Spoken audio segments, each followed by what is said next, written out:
प्यारे मोहतरम दोस्तों, हमारे चैनल से जुड़ने के लिए यूट्यूब पर फैज़ान गौसे आज़म सब्सक्राइब। अल्हम्दुलिल्लाहिल्लज़ी फ़द्दल रसूलना अलल आलमीन जमीआ व अक़ामहु यौमल क़यामति लिल मुज़नबीनल मुतलव्विसीनल हालकीन शफ़ीआ वस्सलातु वस्सलामु अला सय्यदिल मुरसलीन व अला आलिहि व अस्हाबिहि अत्तय्यबीन अत्ताहिरीन व अला इब्निहिल गौसिल आज़मिल जिलानी मुहिय्यिद्दीन। अम्मा बाद फ़अऊज़ु बिल्लाहि मिनश शैतानिर रजीम बिस्मिल्लाहिर रहमानिर रहीम। लक़द काना लकुम फ़ी रसूलिल्लाहि उस्वतुन हसना। सदक़ल्लाहुल मौलानाल अज़ीम सदक़ रसूलुहुन नबियुल अमीनुल मतीनुल करीम व नहनु अला ज़ालिका लमिनश शाहिदीन वश्शाकिरीन वल्हम्दुलिल्लाहि रब्बिल आलमीन। गौसे आज़म बमने बेसरो सामा मददे क़िबले दी मददे काबे ईमा मददे बगिर दाबे बला उफ्ताद कश्ती मदद कुनिया मुईनुद्दीन चिश्ती कादरी यमनार या गौसे आज़म मी ज़नम दम्ज़ शेख अहमद रज़ा खां कुतुब आलम मी ज़नम। और या रसूल अल्लाह हज़ार बार बुशोयम दहन ज मुश्क गुलाब हुनूज़ नामे तु गुफ्तन कमाले बे अदबीस। आइए मोराब इंतहाई अक़ीदत व मोहब्बत के साथ अपने आका मौला जनाब सय्यदुल मुरसलीन ख़ातिमुन नबिय्यीन ताहा व यासीन जनाब मोहम्मद रसूलुल्लाह सल्लल्लाहु तआला अलैहि वसल्लम की बारगाह पुरअज़मत में नजराने दरूद व सलाम पेश करें और झूम झूम कर दरूद पाक पढ़ें। अल्लाहुम्मा सल्लि अला सय्यिदिना मौलाना मुहम्मदिन व अला आलि सय्यिदिना मौलाना मुहम्मदिन बारिक व सल्लिम सलातुम व सलामन अलैका या रसूलल्लाह सलातुम व सलामन अलैका या हबीबल्लाह। आला हजरत इमाम इश्क मोहब्बत ताजदार अहले सुन्नत जो सिर्फ एक मौलवी ही नहीं बल्कि एक वक्त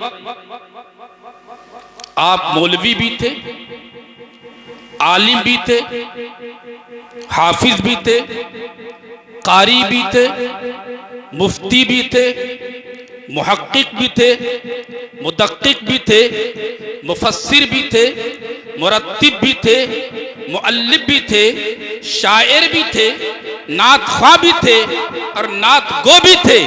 और सबसे बड़ी बात यह थी कि आशिक रसूल थे। आला हजरत फरमाते हैं दिन लहू में खोना तुझे शब सुबह तक सोना तुझे। दिन लहू में खोना तुझे शब सुबह तक सोना तुझे। शर्मे नबी खौफे खुदा ये भी नहीं वो भी नहीं। शर्मे नबी खौफे खुदा ये भी नहीं वो भी नहीं।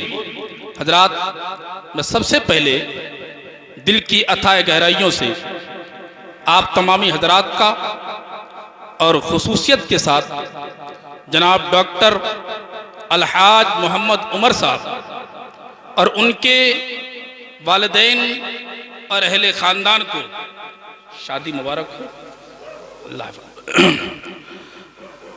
और उनके अहले ख़ानदान को मुबारकबाद पेश करता हूँ कि उन्होंने इस फिरफतन माहौल में जबकि शादी ब्याह के मौके पर लोग नाजायज महफिलें सजाते हैं, लेकिन इन्होंने शादी के मौके पर अपने नबी की महफिल सजाई है। यकीनन ये बहुत बड़ा काम है और मेरी दुआ है कि परवरदिगार इस शादी को बहुस्न खूबी पाए तकमील तक पहुंचाए और इन दोनों खानदानों को ता सुबह क़यामत शादो आबाद रखे।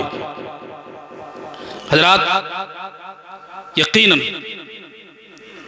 शादी के मौके पर आज जो माहौल चल रहा है, ऐसे मौके पर रसूल की महफिल सजाना, उलमा को बुलाना, नात खां बुलाना, तकरीरें करना, तकरीरें सुनना, ये आज के नौजवानों को अजीब सा लगता है।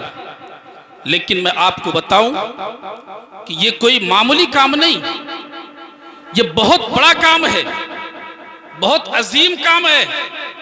कितना सवाब मिलेगा? आओ मैं तो आपकी एक रिवायत आकाई कायनात सल्लल्लाहु अलैहि वसल्लम की हदीस का एक मफहूम पेश करूं। आका सल्लल्लाहु ताला अलैहि वसल्लम इरशाद फरमाते हैं कि जब कोई किसी को नेकी की दावत दे, नेकी की तरफ बुलाए, नेकी की बुनियाद रखे, आका इरशाद फरमाते हैं कि उसकी दावत की बिना पर जितने लोग नेकी करेंगे सबको सवाब मिलेगा और सबके बराबर उस नेकी कराने वाले को सवाब दिया जाता है। मिसाल के तौर पर अब इस वक्त मान लो मर्द और औरत बच्चे मिलकर के 100 आदमी सुनने के लिए आए। अगर हर एक आदमी को इस मजलिस में आने के बाद 1,000 नेकी मिले, कितनी? 1,000 नेकियां मिले, और सबकी नेकियां अगर आप मिलाएं तो मजमूई तौर पर कितनी नेकियां होंगी? 1,00,000। अब हदीस का मफहूम यह है कि सबको तो 1,000 नेकियां मिली, लेकिन जलसा कराने वाले को 1,00,000 नेकियां मिलेंगी। कितना बड़ा काम है ये, कोई मामूली काम नहीं। और खुदा न ख्वास्ता इसके बरखिलाफ अगर दूसरा कोई काम होता, समझ रहे हैं दूसरा काम, अगर कोई दूसरा स्टेज होता, कुछ ठुमके लगाने वाले होते, कुछ बजाने वाले होते, कोई मुकाबला होता, कोई नाचने वालियां होती, गाने वाले यहाँ होती, तो ईमानदारी से बताओ यहां कितने लोग होते? इतने ही लोग होते। यहां जगह नहीं मिलती, यहां बैठने के लिए जगह नहीं। एक टांग पे खड़ा खड़ा सुबह कर देता, थकता नहीं। और हालत यह होती कि सारे लोग यही होते। घर में बूढ़ी से बूढ़ी औरत जिसके मुंह में दांत नहीं, पेट में हाथ नहीं, वो भी कहती लल्ली जरा घर देखिए मैं भी आ रही हूं। लेकिन याद रखो गुनाह कितना होता। अब हदीस का मफहूम सुनो। आका सल्लल्लाहु ताला अलैहि वसल्लम इरशाद फरमाते हैं, जब कोई शख्स किसी को गुनाह की दावत देता है और उसकी वजह से दूसरे लोग गुनाह करते हैं, तो आका फरमाते हैं जितने लोग गुनाह करते हैं सबको तो गुनाह मिलता ही है, सबके बराबर उस गुनाह कराने वाले को गुनाह दिया जाता है। अब जरा सोचें कि अगर यहां दूसरी मजलिस होती तो यहां कितने लोग होते? 100 होते, हजारों की तादाद में होते। और अगर हर एक को 1,000 गुनाह दिए जाते तो उस कराने वाले को सबके बराबर गुनाह दिया जाता। इस्लाम के शहजादों, मैं मुबारकबाद पेश करता हूँ डॉक्टर साहब और उनके वालिदैन को कि माशाअल्लाह शादी के मौके पर उन्होंने बहुत अजीम काम किया है। याद रखो शैतान हमारा खुला हुआ दुश्मन है, शैतान हमसे गुनाह कराता है। आपने देखा होगा शादी के मौके पर हमेशा यह होता है कि बच्चे अलग डांस करते हैं, जवान अलग डांस करते हैं, और रिश्तेदारों का तो हाल यह होता है, बहनोई कहता घबराओ नहीं, बैंड बाजा मेरी तरफ से रहेगा। फूफा कहता है अगर बैंड बाजा नहीं बजा तो मैं बैठूंगा ही नहीं। दोस्त कहते हैं अबे ये भी कोई शादी है, बैंड बाजा नहीं तो शादी कैसी? इस्लाम के शहजादों, हमने बारहा सुना, घर वाले ये कहते हैं कि क्या करूं, लौंडा माना नहीं, बहनोई नाराज हो रहा था, रिश्तेदार बिगड़ रहे थे, दोस्त नाराज हो रहे थे। मैं आपसे पूछना चाहता हूं, इस्लाम के शहजादों, अगर बैंड बाजा बजे तो तुम्हारा रिश्तेदार राजी हो जाएगा, तुम्हारा रिश्ते खानदानी राजी हो जाएगा, तुम्हारा दोस्त राजी हो जाएगा, तुम्हारा बहनोई राजी हो जाएगा, तुम्हारा फूफा राजी हो जाएगा, तुम्हारे फ्रेंड राजी हो जाएंगे। लेकिन याद रखो, अगर शादी के मौके पर बैंड बाजा बजा, रंडियां नाची, नाजायज काम हुए तो तुम्हारा रिश्तेदार तो राजी होगा, लेकिन आमिना का लाल नाराज हो जाएगा, अहमद मुख्तार नाराज हो जाएंगे, नबियों के सरदार नाराज हो जाएंगे। और याद रखो, अगर तुम्हारा रिश्तेदार नाराज हो जाए तो तुम्हारी जात पे कोई फर्क पड़ने वाला नहीं, लेकिन अगर आमिना का लाल नाराज हो जाए, अहमद मुख्तार नाराज हो जाए, नबियों के सरदार नाराज हो जाएं, तो दुनिया में भी बर्बाद कर दिए जाओगे और क़यामत में भी बर्बाद हो जाओगे। मैं मुबारकबाद पेश करता हूं और खुदा की कसम जी, अच्छा माशाअल्लाह, ये बड़ी अच्छी बात है, फरमा रहे हैं कि इनके बहनोइयों को भी दाढ़ी है, ये इनकी नेकी की अलामत है कि ऐसे माहौल में दाढ़ी रखें। हजरात, तो मैं अर्ज कर रहा था, बड़ी खुशी की बात है, बड़ी अच्छी बात है कि आपने इस मजलिस को सजाया। दुआ है कि अल्लाह तबारक व तआला इस शादी को कबूल फरमाए और इस शादी को हम सब के लिए एक नमूना बनाए, ताकि लोग अपनी मजलिसें शादी के मौके पर अल्लाह रसूल के जिक्र की महफिलें सजा सके। हजरात गिरामी, खुदा की कसम, आओ आओ, हमें अपने नबी की जिंदगी को पढ़ना है, अपने नबी की सीरत को देखना है। आमिना के लाल की सीरत को देखो, अहमद मुख्तार की सीरत को देखो, हुजूर अकरम नूर मुजस्सम फख्र दो आलम सल्लल्लाहु ताला अलैहि वसल्लम की जात अक़दस को देखो। आज हमारा हाल क्या है आप जरा देखें। शादी के मौके पर ना औरतें भी कम खुराफात नहीं करती हैं, ऐसी ऐसी खुराफात। सारी साहब, एक जगह में जा रहा था, मैंने देखा कि वो ट्राली पे औरतें बैठ करके ढोलक लेकर के आ रही हैं, गाना गाते हुए। मैंने कहा ये क्या हो रहा है? कह रही है भात जा रहा है। अच्छा, ये भात जा रहा है, ये कौन सा बात है? औरतें गाना गाएं, मुसलमानों की औरतें, मुसलमानों की बहनें ये गाना गाते हुए माइक में ढोल बजाते हुए, सुनो सुनो, हुजूर अकरम नूरे मुजस्सम सल्लल्लाहु ताला अलैहि वसल्लम अपने दरवाजे से गुजर रहे थे। आकाई कायनात का कमरा छोटा सा था। उम्मुल मोमिनीन, हम सब की माँ हजरत आयशा सिद्दीक़ा रज़ियल्लाहु ताला अन्हा कुरान पढ़ रही थी। कुरान तो आहिस्ता आहिस्ता पढ़ रही थी, लेकिन कुरान की आवाज धीरे धीरे खिड़कियों से बाहर निकल रही थी। आमिना के लाल सल्लल्लाहु ताला वसल्लम जैसे ही उधर से गुजरे, आयशा की आवाज को सुना, आप पलट के आए दरवाजे के साथ, दरवाजे पर, और फरमाते हैं, जुमला सुनो, फरमाते आयशा अपनी आवाज पस्त कर ले, तेरी आवाज बाहर जा रही है। क्या फरमाया? आयशा अपनी आवाज पस्त कर ले, तेरी आवाज बाहर जा रही है। मतलब यह है कि हमें गवारा नहीं कि तेरी आवाज बाहर जाए। आज माइक में, अच्छा वो औरतें क्या पढ़ रही, आयशा क्या पढ़ रही थी? अरे सब बोलो, कुरान पढ़ रही थी। क्या पढ़ रही थी? कुरान की आवाज औरत की बाहर जाए, नबी को गवारा नहीं। और जब गाने की आवाज जाने लगे, झगड़ों की आवाज जाने लगे, गालियों की आवाज जाने लगे, मुगल्लज़ात की आवाज जाने लगे, तो आप समझ सकते हैं कि आकाई कायनात सल्लल्लाहु ताला अलैहि वसल्लम को कितनी तकलीफ होती होगी। हजरात गिरामी, ये औरतें हैं जिनका मकाम आकाई कायनात सल्लल्लाहु ताला अलैहि वसल्लम ने इतना आला बनाया, इतना आला बनाया।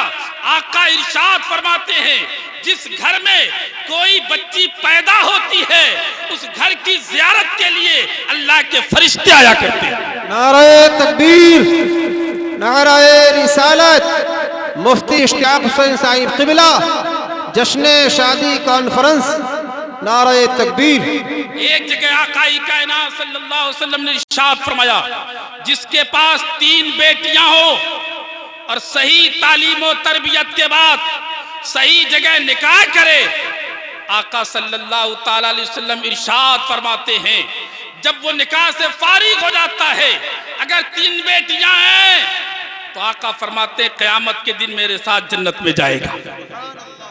हजरात, आकाई कायनात सल्लल्लाहु ताला अलैहि वसल्लम की सुन्नतों को हमने फरामोश कर दिया, हम भूल गए। आओ अपने असलाफ की तारीख देखो। उलमा फरमाते हैं कि जब दुल्हन घर में आए, कौन आए? दुल्हन जब घर में आए तो उलमा फरमाते हैं मुस्तहब ये, फर्ज या वाजिब तो नहीं है, मुस्तहब ये है कि जब घर में आए तो घर में दाखिल होने से पहले उसके पांव को धुलो और दुल्हन के पांव से जो पानी बचे उसको अपने घर के गोशे में बिखेर दो, इसलिए कि जो रहमत का खजाना वो अपने बाप के घर से लाई है, शौहर के घर में बिखेर दिया जाए। लेकिन ईमानदारी से बताओ, कोई करता है? अरे बोलो, कोई नहीं करता। आज होता क्या है, जब दुल्हन आती है तो अब उसके पांव को नहीं धुला जाता है, बल्कि कैमरे वाला आता है, वीडियो कैसेट तैयार की जाती है, दुल्हन की तस्वीर बनाई जाती है और कैमरे वाला अपने कैमरे से दुल्हन के फोटो खींचता है, कभी शौहर के साथ, कभी देवरों के साथ, कभी अहबाब के साथ, कभी कुर्सी पे बिठा के, कभी दुपट्टा हटा के, कभी जुल्फों को लहरा करके।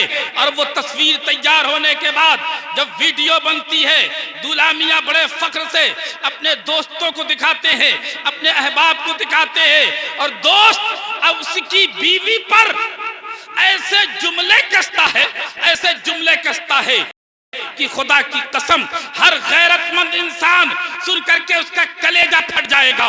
लेकिन शौहर मुस्कुराता है। इस्लाम के शहजादे, तूने कभी गौर किया ये आने वाली दुल्हन ये कौन है? ये तेरे घर की इज्जत है, तेरी आबरू है, तेरे घर का वकार है। ये रुस्वा हो रही है, दलील हो रही है, और तू मुस्कुरा रहा है, तू कह लगा रहा है, तू तबस्सुम उठा रहा है। याद रखो इस्लाम के शहजादों, तुम इसलिए पैदा नहीं किए गए थे कि तुम्हारी औरतों पे जुमले कसे जाएं और तुम कह लगाओ।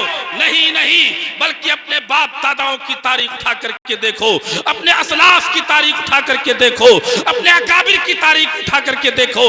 वो देखो, शहर रसूल है, मदीनतुल मुनव्वरा है, मदीने के अंदर मुसलमान भी रहते थे, यहूदी भी रहते थे, ईसाई भी रहते थे।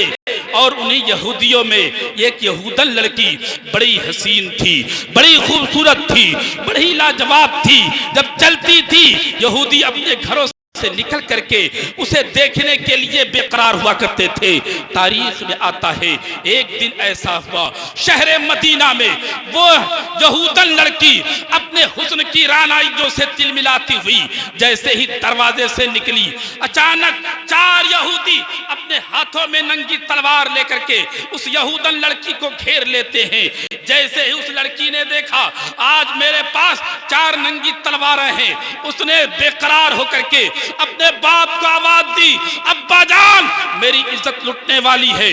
बाप ने गुस्से से दरवाजा खोला, लेकिन 4 नंगी तलवारें देख करके वह हिम्मत जुटा ना सका, पीछे हट गया।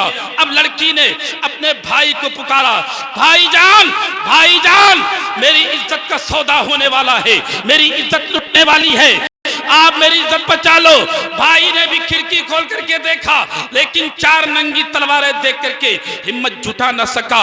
अब उसने आवाज दी, ऐ यहूदियों, मैं तुम्हारी कौम की बेटी हूँ, तुम्हारे कौम का वकार हूँ, तुम्हारे कौम की आबरू हूँ, आओ मेरी इज्जत बचा लो।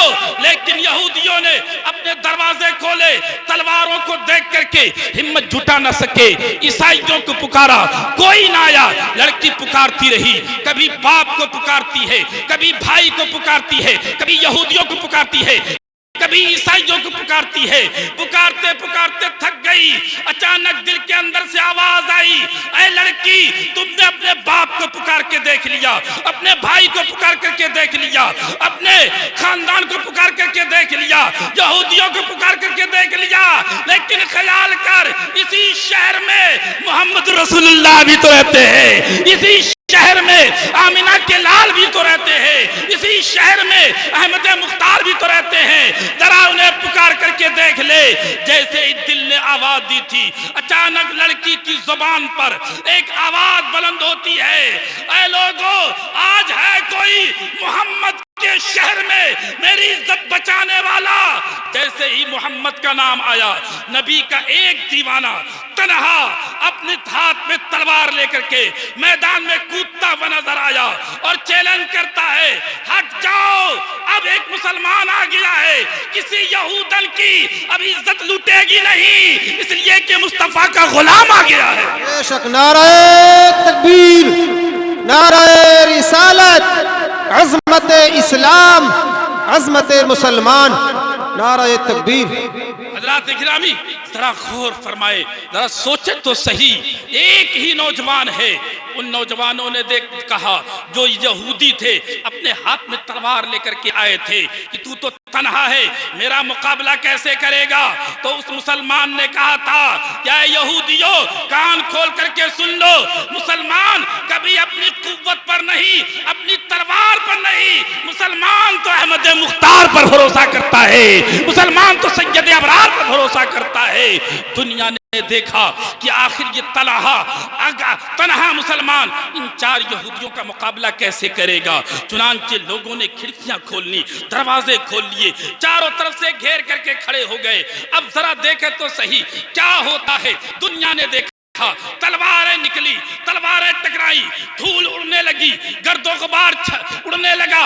पता नहीं चल रहा था कौन गालिब आ रहा है, कौन मगलूब हो रहा है, कौन फातेह बन रहा है, कौन मफ्तू बन रहा है। थोड़ी देर के बाद बादल छटा, धूल हटी, दुनिया ने देखा कि 2 यहूदी कत्ल हो चुके थे और 2 यहूदी भागते